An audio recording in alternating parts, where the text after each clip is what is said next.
Welcome to the lecture 3 on module 3 of ARM embedded systems, ARM microcontroller and embedded systems.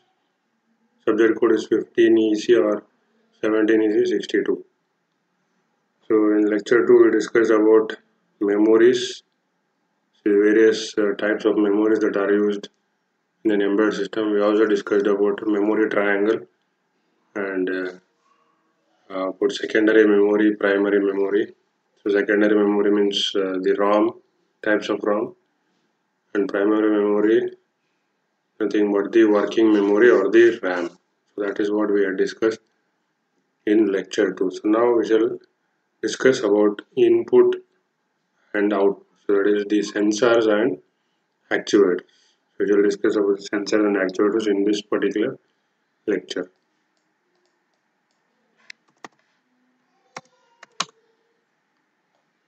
So what is a sensor? So first we shall see the definition. Again, there are various definitions. This is one of the definitions. Sensor is a transducer device which converts energy from one form to another for any measurement or control purpose, and sensors act as input devices. So this is the simple definition of sensor. So a transducer is a transducer which converts energy from one form to the other.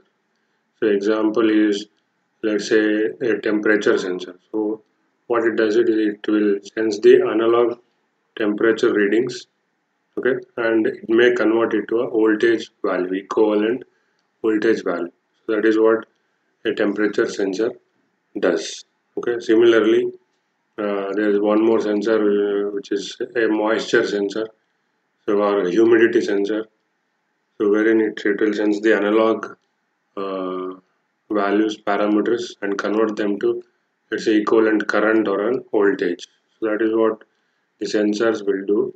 And one thing you have to remember, all the values that you sense from the real world, majority are analog values.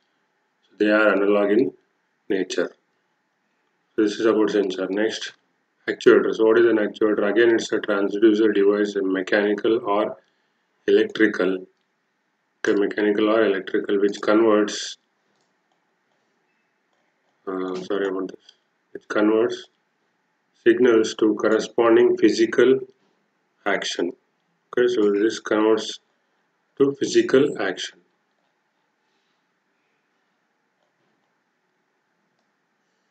So what might be the physical action? So again, actuator acts as an output device. So sensor is an input device and actuator is an output device. So he says it's a transducer which converts signals to corresponding physical action. So example for a actuator is a stepper motor. So wherein you apply a voltage to the stepper motor and it will convert that voltage that you apply to a rotational motion. Okay, so this motion can be used for moving an object or turning an object, okay, lifting a weight, whatever. Okay, stepper motor, DC motor, then servo motor. So all these come to the actuator categories, which are the output devices. So the output devices can also be a LED. So LED is also an output device. A laptop screen, okay, that is also an output device. A speaker, so it is also an output device. So all these are output device or actuators. So an embedded system usually has a sensor as well as a actuator to sense as a particular parameter, and according to that it has to perform some action using the actuator. So next, the I/O subsystem. What is I/O? I/O means input output subsystem. So this I/O subsystem is very necessary. Why? Because to connect the sensors and actuators. So usually we connect the sensors, which are the input devices, to the input port of the embedded system or a processor or a controller, because we have to take input from them. We have to take a sense a parameter from them. That is what sensors will be connected to the input ports. So next, actuators. So since actuator is output device and to output a particular parameter or a value, so you connect the actuator to the output port of the embedded system or a controller or a microprocessor. So that is why I/O subsystem is very much necessary, and the number of I/O ports available in the embedded system depends on the application of the embedded system. Okay, so if a particular embedded system requires, let's say, a more number of sensors and actuators, so the I/O subsystem will also be more because it has to support all the sensors and actuators. The number of I/O ports depend on whatever the application of the embedded system. You can say I/O subsystem facilitates the interaction of embedded system with the external world, that is to sense the values as well as to output the values. The interaction happens through sensors and actuators connected to the input and output ports respectively. So next, the sensors may not be directly interfaced to the input ports. So this can also happen. So it is not necessary that all the sensors are directly interfaced to the embedded system. So why is this? So you may ask why the sensors are not directly connected to an embedded system. For that, I'll give an example. So let's say this is the embedded system. This is your embedded system, and this embedded system has to sense, let's say, a value or a parameter. Let's say the parameter is temperature. So it has to sense the temperature. So this is the temperature sensor. So this is the temperature. The temperature sensor. So I'll call it as TS. So it is taking the, or it is sensing the temperature of the external world.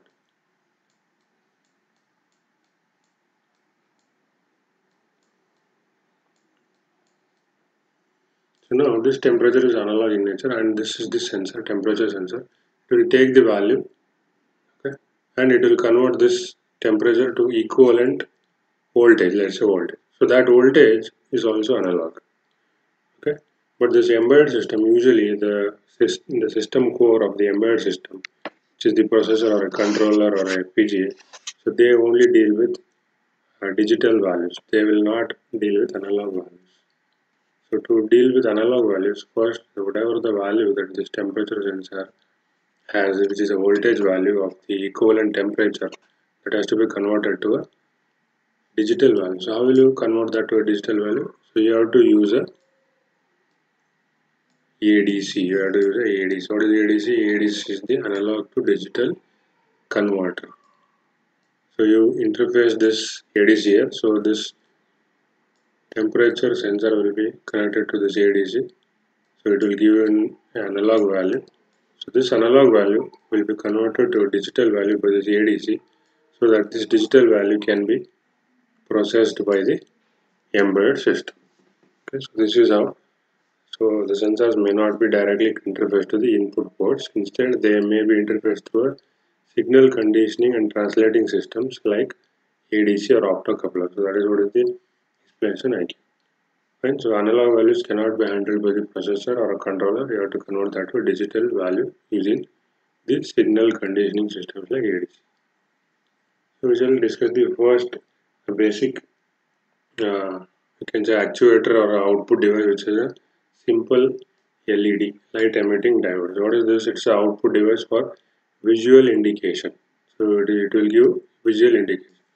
So what I've seen, the LEDs used in many applications that you use in day-to-day life. So what are the typical applications?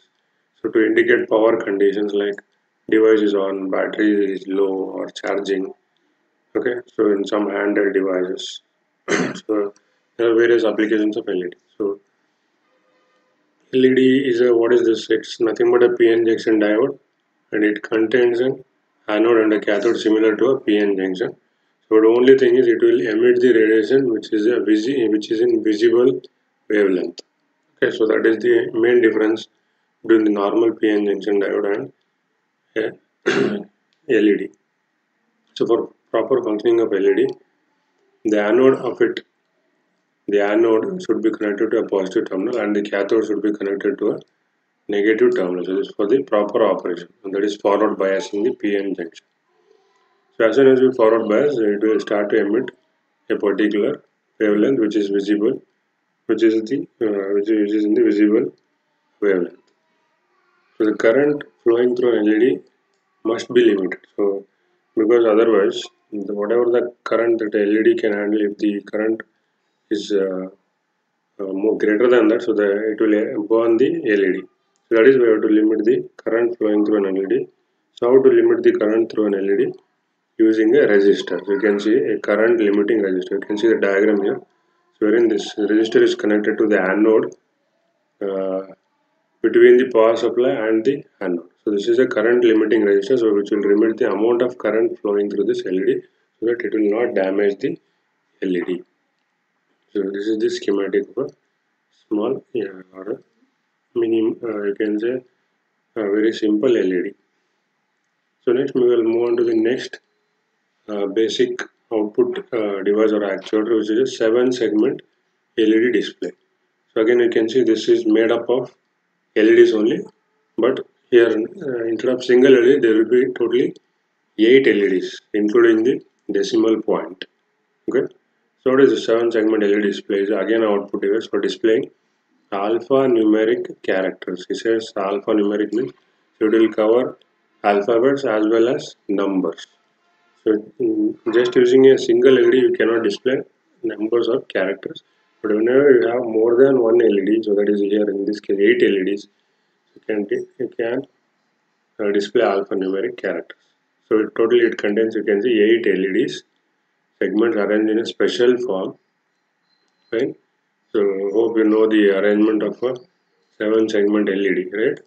So I'll just write the diagram here in case you have forgotten how it looks like. So these are the 7 segments, okay, so along with a decimal point. So this is A, this is segment A, this is B, so like this is C, so it will go on, and this is the DP, decimal point. So totally 8 segments are there in a 7 segments. So this is what is the arrangement. So they are arranged in special form. So what is the form? Like this.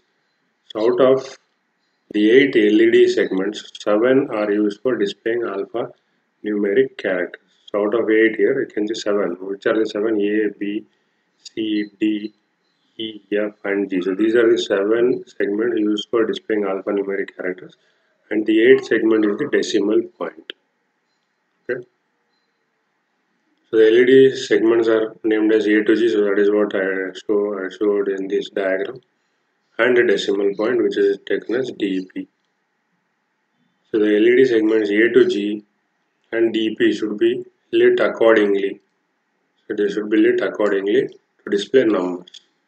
Okay, so let's say I want to display 2. So you have to lit the segments accordingly. So how will you lit the segments? So to display 2, it might be displayed like this.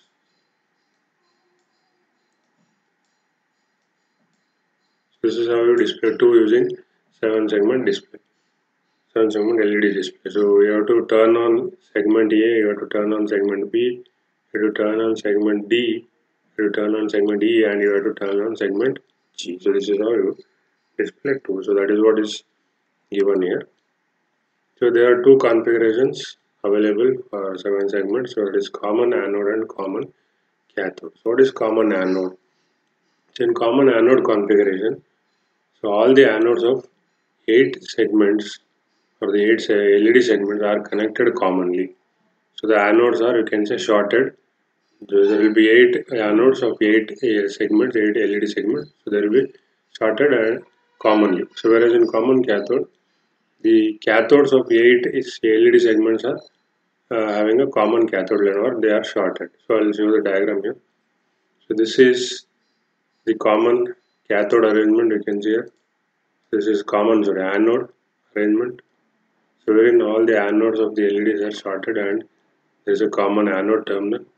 Okay, and this is the common cathode arrangement, whereas the cathodes of all 8 LEDs, so the segments are A up to G, and the decimal point are having a common cathode.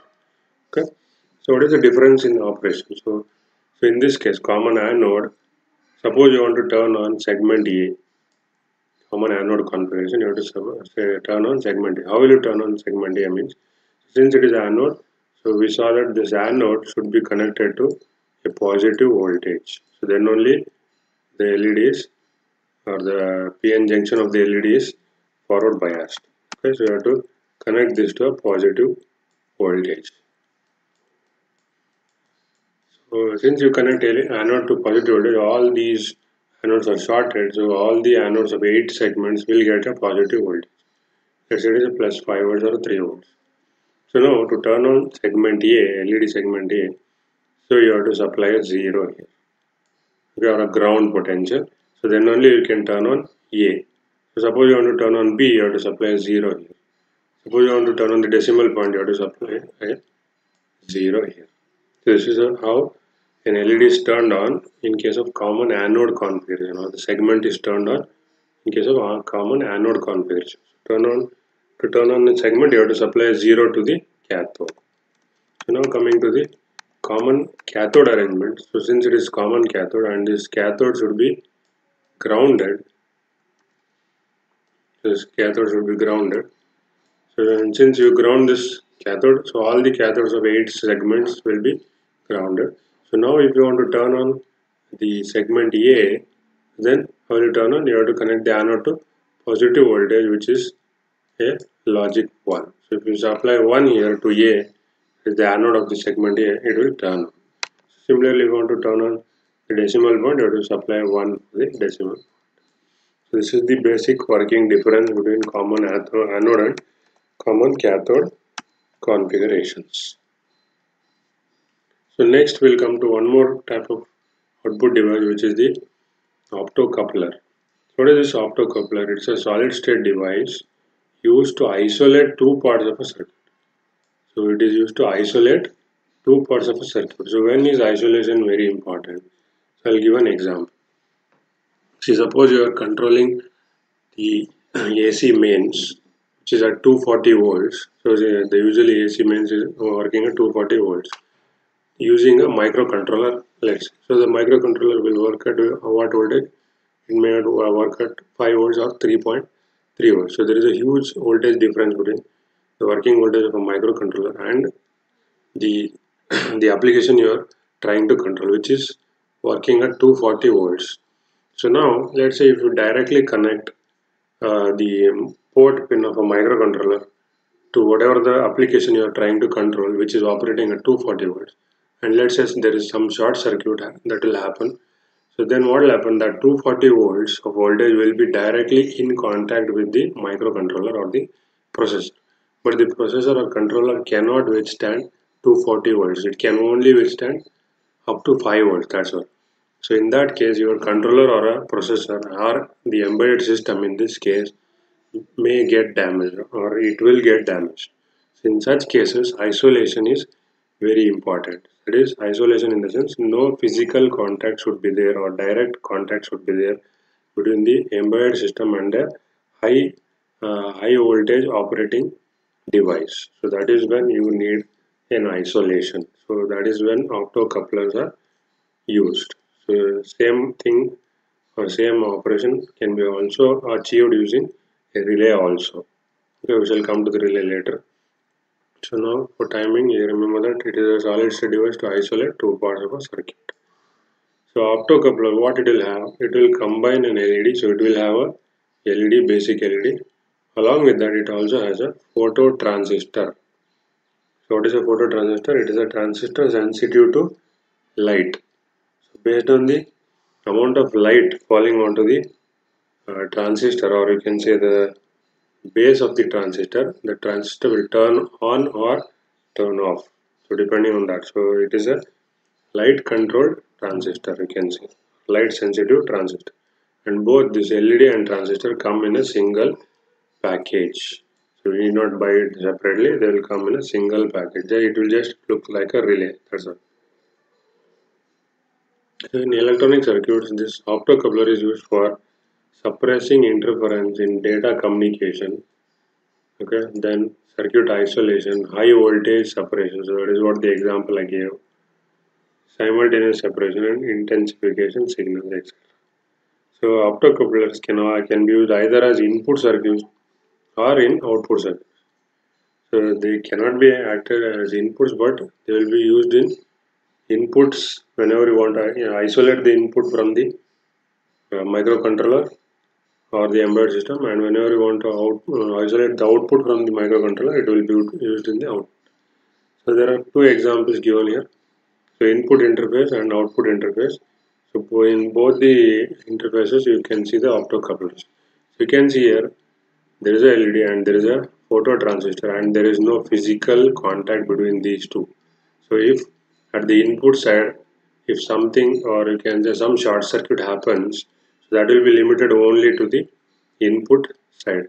So this output side will, so whatever the microcontroller side, so if the short circuit happens, that will be limited only to this part of the input. So it will not reach the whatever the photo transistor, and if it doesn't reach the photo transistor, it will not reach the microcontroller also. So microcontroller is isolated from the variation in the input side. Similarly, you can see the outputs also. If whatever the voltage variation or short circuits that will take place here, they will not be communicated to the port pins of the microcontroller. They are isolated because there is no physical contact. Right? This is the main use of optocouplers. So how this will work again? If we take just an example, suppose there is an input here, right? So you connect the input, it is sensing some parameter. Okay, so let's say it will give a voltage value, right? It will give a voltage value here. So it is connected here. So what is this? So let's say this is plus and this is minus. So this is nothing but a sensor. So it will provide a voltage value. Okay, so it will provide a voltage value.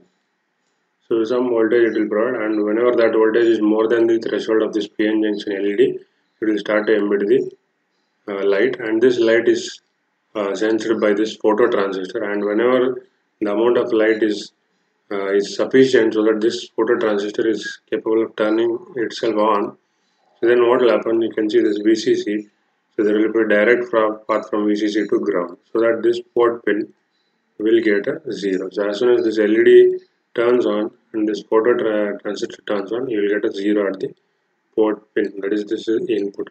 So this is how the circuit works. So next we'll come to relays. So what is this relay? It's an electromechanical device. It is not solid state, it is electromechanical, which is used for dynamic path selectors as well as isolation for signals and power. So what is dynamic path selectors?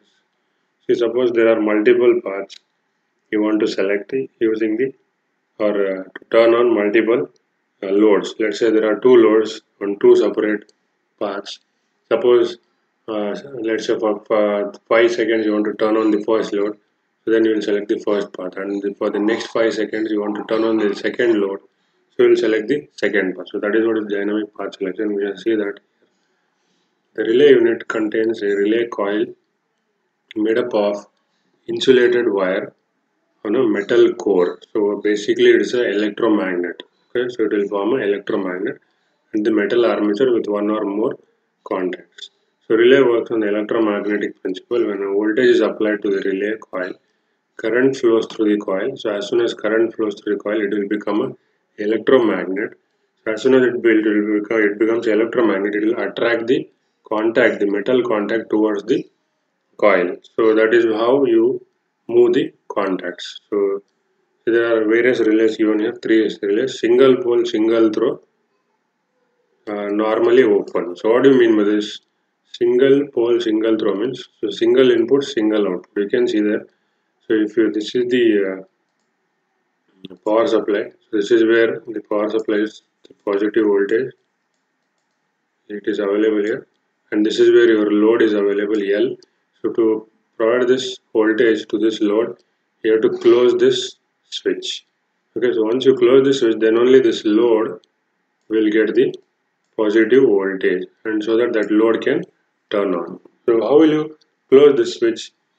Whenever you turn on this relay or whenever you energize this coil, this contact will close. Okay, so this will close and this contact will touch here, so that this positive voltage is available to the load. So this is single pole, single throw. Why? Because you can select only one path here. There are no multiple paths, only one path, one load. So that is what is single throw.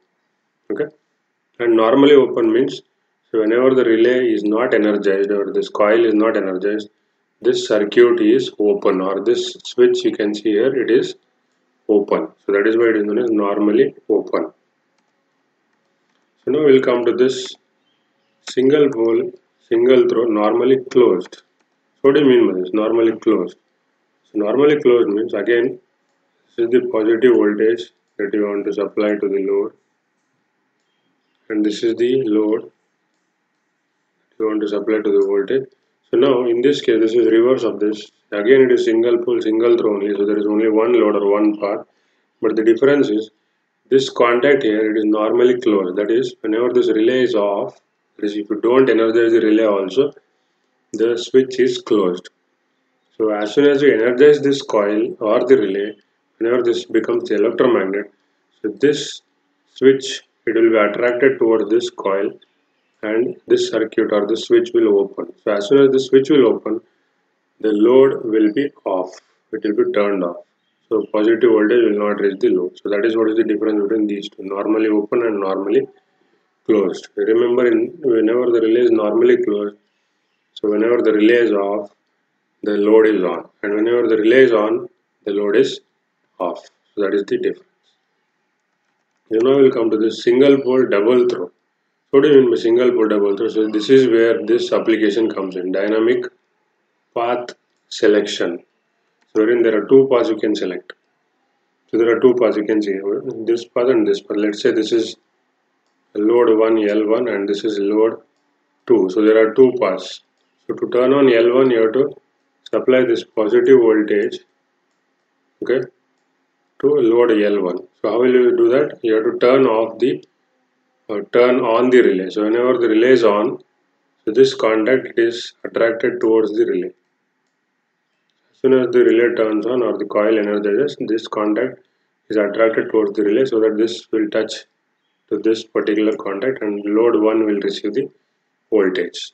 Okay, and as soon as you turn off this relay or de-energize the relay, so what will happen is, so this contact will move away from the coil, and this will come in contact with this particular contact, so that L2 will get the load, or it will get the positive voltage, so that this can turn on. So this is what is single pole double throw, wherein you can select multiple paths, in this case two paths. So that is why it is known as double throw. This is about the relay. So the relay is normally controlled using relay driver circuit connected to the port pin. So what do you mean by that? Here. So this is the microcontroller, or the embedded system, so for which the port pin is connected. So this is the embedded system or the microcontroller. So this is where it is connected port pin, and you are driving the relay. So this is the relay unit. So how this will work is, you can see already VCC is available here to this relay. Okay, so this relay at one end is already VCC plus volts. So this other end of this relay should be connected to ground. So then only this relay gets energized. So how to turn on the relay in this case? So this port pin has to give an output of, let's say, a logic 1. So if this port pin gives output of logic 1, which is, let's say, equivalent to 3 volts, so this is available here to this transistor, and this 3 volts is more than the threshold of this transistor, so it turns on. So as soon as it turns on, there is a path from here to ground. So this point is connected to ground. So hence one end of the relay is VCC, and another end is ground. So this relay turns on. So relay energizes. So this contact is attracted towards the relay. Okay, and this circuit is closed. As soon as the circuit is closed, the load will get the power supply and it will turn on. So this is how this circuit works.